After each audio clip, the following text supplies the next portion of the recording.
Avez-vous déjà eu l'impression que le monde change à une vitesse vertigineuse, comme si nous vivions une époque incertaine, où chaque nouvelle annonce semblait pointer vers quelque chose de plus grand? Peut-être avez-vous déjà entendu et parlé de la fin des temps, des signes et des prophéties, mais comprenons-nous vraiment ce que cela signifie? Beaucoup de personnes vivent avec la crainte de l'avenir, se demandant ce qui va se passer. Guerre, catastrophes naturelles, crise, tout semble confirmer qu'un tournant est imminent. Mais la fin des temps doit-elle être source de frayeur? Ou bien pourrait-elle être un appel à quelque chose de plus grand? La vérité, c'est que la Bible nous avait déjà avertis de tels jours. Jésus a parlé de temps difficiles, mais il a aussi laissé un message puissant. N'ayez pas peur. Plutôt que de vivre dans l'angoisse, il nous invite à lui faire confiance. Que signifie réellement la fin des temps? Comment devons-nous l'aborder? Est-ce un temps de terreur ou une occasion de raffermir notre foi? Aujourd'hui, regardons ce sujet non pas avec effroi, mais avec espérance.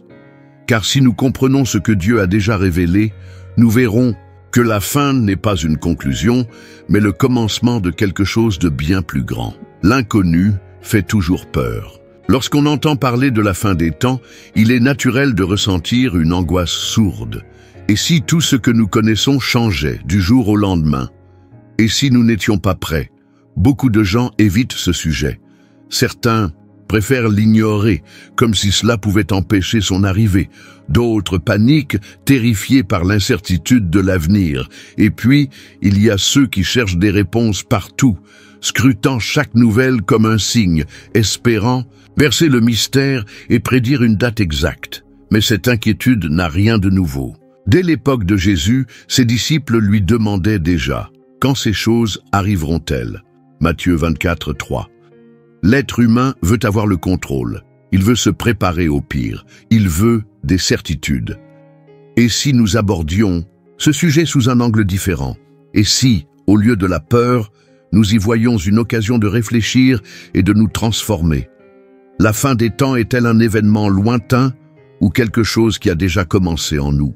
Le véritable défi ne réside peut-être pas seulement dans ce qui se passera dans le monde, mais dans la manière dont nous vivons notre foi aujourd'hui.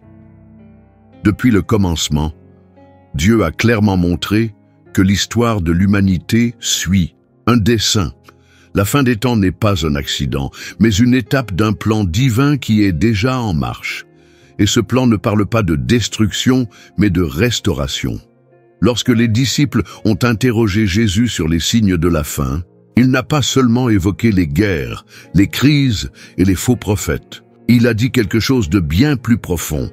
Lorsque ces événements commenceront à se produire, redressez-vous et levez la tête, car votre rédemption approche. Luc 21, 28. Cela change tout. Car tandis que le monde ne voit que chaos, Dieu nous invite à voir une espérance. Alors que beaucoup regardent l'avenir avec peur, il nous appelle à lever les yeux avec confiance. L'histoire biblique nous montre que, face aux épreuves, Dieu a toujours préparé une issue. Ce fut le cas pour Noé, lorsque la terre fut submergée par le déluge. Ce fut aussi le cas pour Israël, lorsqu'il traversa le désert. Et ce sera encore le cas pour ceux qui mettent leur confiance en lui, ou quels que soient les événements à venir. La fin des temps n'est pas une annonce de désespoir, mais un appel à être prêt. Ce n'est pas une invitation à la crainte, mais à la confiance. Et la véritable question est, vivons-nous réellement comme des personnes qui croient en ce plan? Si nous savons que Dieu a un plan, pourquoi ressentons-nous encore de la peur? Pourquoi, en entendant parler de la fin des temps, notre cœur s'accélère-t-il et l'insécurité nous envahit-elle? La réponse réside peut-être dans notre manière d'appréhender la foi. Pour beaucoup, la foi se limite à croire que Dieu existe, mais en réalité, la foi, c'est vivre en accord avec cette croyance, c'est faire confiance, même lorsque tout semble incertain. Jésus n'a jamais promis que ce serait facile. Il a annoncé que nous connaîtrions des épreuves, mais il nous a aussi laissé une assurance puissante. Dans le monde, vous aurez des tribulations, mais prenez courage. Moi, j'ai vaincu le monde. Jean 16, 33. Cela signifie que faire Une confiance à Dieu, ce n'est pas ignorer les défis, ni faire semblant qu'ils n'existent pas. C'est regarder les temps difficiles, en affirmant avec certitude « Je sais en qui j'ai cru ». 2 Timothée 1,12. Si la fin des temps nous effraie, c'est peut-être parce que nous essayons encore de tout contrôler. Mais la vérité, c'est que nous n'avons jamais eu ce contrôle. C'est Dieu qui tient toutes choses entre ses mains. Et lorsque nous lui remettons nos inquiétudes, nous trouvons le véritable repos.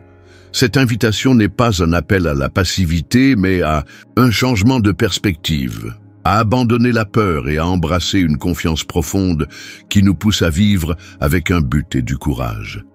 Si l'avenir appartient à Dieu, alors nous pouvons avancer sans crainte. Faire confiance à Dieu face à la fin des temps ne signifie pas simplement attendre qu'un événement futur se produise. Cela signifie vivre différemment dès aujourd'hui. Mais à quoi ressemble cette confiance dans notre quotidien? Est-elle présente lorsque nous traversons des difficultés financières, des tensions au travail ou des moments d'incertitude? Vivons-nous réellement comme des personnes qui croient que Dieu a le contrôle? L'anxiété face à l'avenir peut nous envahir. Nous pouvons passer des heures à lire les actualités, à chercher des signes, à tenter de percer des mystères. Pourtant, Jésus nous a enseigné une vérité essentielle. Ne vous inquiétez pas du lendemain. Matthieu 6,34. Cela ne signifie pas vivre dans l'insouciance, mais comprendre que l'inquiétude ne change rien. La confiance, elle, change tout. Peut-être que la vraie question est, comment vit-on lorsque l'on croit en toute sincérité que Dieu est aux commandes? Restons-nous inquiets et tourmentés, ou apprenons-nous à nous reposer en lui? Nous enfermons-nous dans la peur, ou continuons-nous à avancer dans notre mission avec foi? Notre façon d'aborder chaque jour reflète ce en quoi nous croyons profondément. Et en fin de compte, la meilleure préparation que nous puissions avoir, c'est de ne pas vivre dans la crainte de demain, mais dans la confiance en celui qui a déjà écrit la dernière page de l'histoire. Si l'avenir semble incertain, il y a une vérité essentielle à ne jamais oublier. Dieu ne faillit jamais. Depuis le commencement, il soutient son peuple avec des promesses immuables, quelles que soient les circonstances. Lorsque tout semble s'effondrer, il nous rappelle « Et moi, je suis avec vous tous les jours, jusqu'à la fin du monde. » Matthieu 28, 20.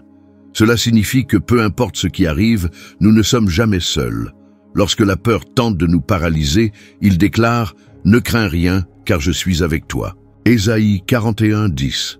Il nous enseigne ainsi que notre sécurité ne repose pas sur la stabilité du monde, mais sur sa fidélité inébranlable.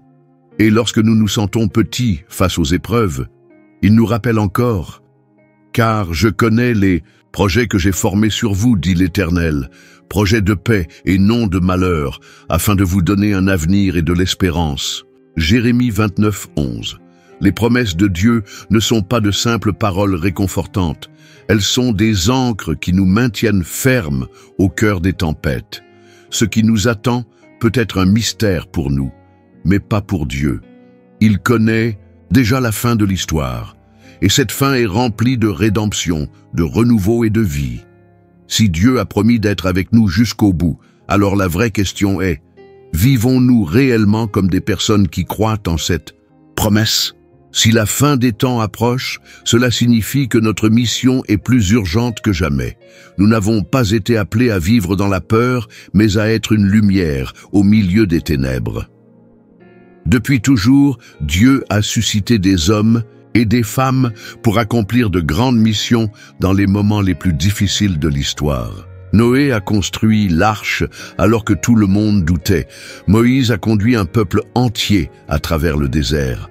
Les disciples ont proclamé l'Évangile malgré la persécution. Et aujourd'hui, Dieu nous appelle à vivre avec cette même audace. Jésus a dit « Vous êtes la lumière du monde » Matthieu 5, 14. Cela signifie que tandis que beaucoup cèdent à l'angoisse, nous sommes appelés à incarner l'espérance. Tandis que la peur se répand, nos vies doivent témoigner de la foi. La fin des temps n'est pas une invitation à fuir, mais à se lever, à aimer plus, à servir plus, à considérer chaque jour comme une opportunité unique de faire la différence. Vous, Êtes-vous déjà demandé pourquoi Dieu vous a placé dans cette génération précise? Rien n'est un hasard. Si nous sommes ici et maintenant, c'est parce que nous avons un rôle à jouer. Le temps passe, mais la vraie question demeure. Que faites-vous du temps qui vous est encore donné? Face à tout cela, une question essentielle demeure. Si vous croyez vraiment que Dieu est aux commandes, à quoi ressemblerait votre vie aujourd'hui?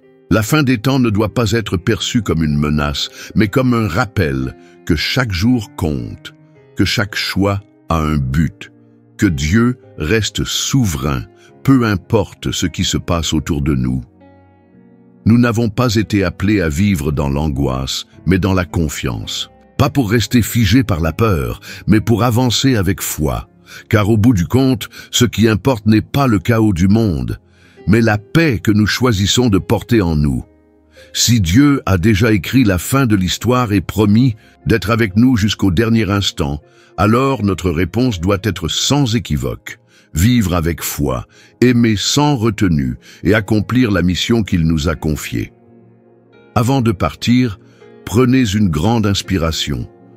Remettez vos inquiétudes entre les mains de Dieu. Il s'occupe de tout.